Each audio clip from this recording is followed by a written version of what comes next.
The Relations of Negroes and Indians in Massachusetts.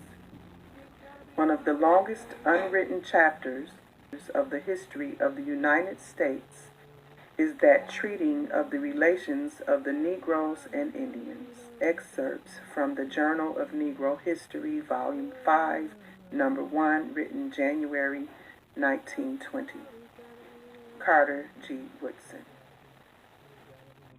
The Indians were already here when the white men came, and the Negroes brought in soon after to serve as a subject race, found among the Indians one of their means of escape.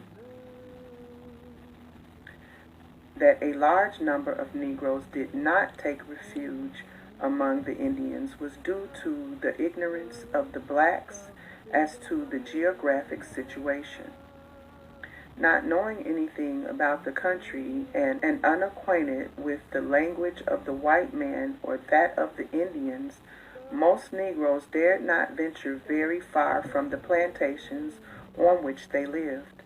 Statistics show, however, that in spite of this impediment to the escape of Negroes to Indian communities, a considerable number of blacks availed themselves of this opportunity. From the most northern colony as far south as Florida, there was much contact resulting in the interbreeding of Indians and Negroes. In no case was this better exemplified than in Massachusetts. Because of the cosmopolitan influences in that state, where the fur trade, fisheries, and commerce brought the people into contact with a large number of foreigners, the Indian settlements, by an infusion of blood from without, served as a sort of melting pot in which the Negroes became an important factor. There was extensive miscegenation of the two races after the middle of the 17th century. In the course of 10 or 12 generations, there was an opportunity for, quote, foreign blood early introduced to permeate the whole mass, and when it is considered the intermixture was constantly kept up from the outside, it is a wonder that Indians of pure native race remained, unquote.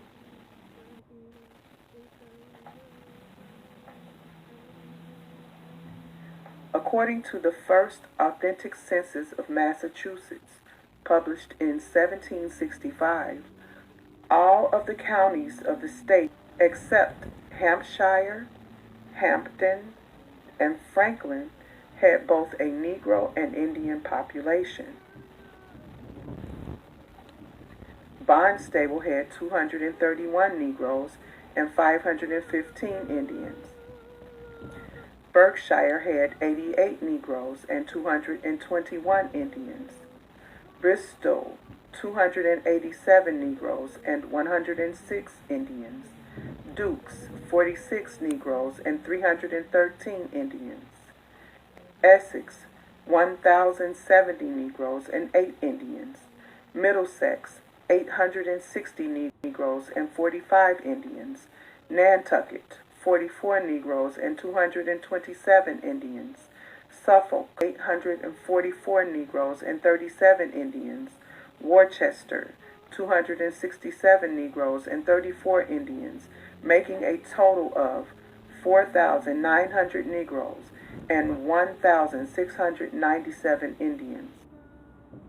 After a careful survey of the Indian situation in 1861, however, it was discovered that only a part of these Indians had retained their particular characteristics, and these had been finally reduced to a few reservations known as the following: Chappaquiddick, Christiantown, Gayhead, Marshpee, Herring Pond, Natick, Punkapog, Fall River, Hassanamisco, and Dudley.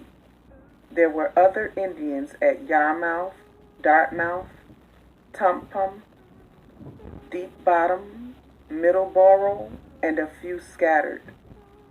The Indians were generally neglected for the reason that they were considered beyond the pale of Christianity, despite professions to the contrary. As a matter of fact, being wards of the state, they were scantily provided for and their fundamental needs were generally neglected. They were offered few opportunities for mental, moral, or religious improvement for the reason that the missionary spirit which characterized Cotton Mather and John Eliot no longer existed. Only a small sum was raised or appropriated for their rudimentary education, and with the exception of what could be done with the Williams Fund of Harvard College, there was little effort made for their evangelization. Left thus to themselves, the Indians developed into a state within a state.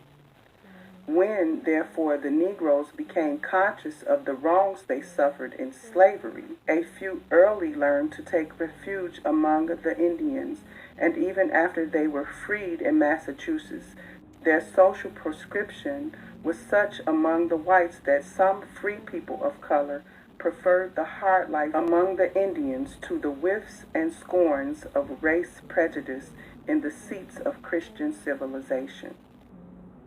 Coming into contact, there were foreigners who found it convenient to move among these morally weak people. The Negroes served as important factors in the melting pot in which the Indians were remade and introduced to American life as whites and blacks.